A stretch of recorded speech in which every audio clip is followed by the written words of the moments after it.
আসসালামু আলাইকুম, বিসমিল্লাহ রান্নাঘর। কেমন আছেন বন্ধুরা? আজকে আমি পাটের শাক দিয়ে ডাউল দিয়ে রান্না করতেছি।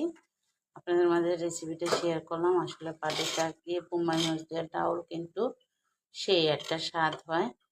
তো এখানে ডাউলটাকে আমি সুন্দর করে সেদ্ধ করে গোটা দিয়ে নিয়েছি। এখানে রসুন, পেঁয়াজ কুচি, কাঁচামরিচ কুচি দিয়েছি, আদা রসুন বাটা দিয়েছি।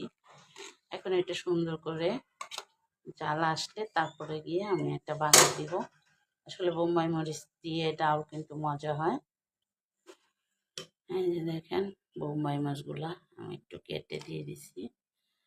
এখন শুধু বাগার দিব, বাগার দিলেই হয়ে গেছে। আসলে বোম্বাই মাছ দিয়ে পাটের শাক দিয়ে কিন্তু ডাউল খুবই সুস্বাদু হয়, আমার কাছে বেশ ভালোই লাগে। দেখেন আমি কিন্তু সুন্দর করে বাগারটাকে ভেজে নিলাম। এখন আমি দিয়ে দিব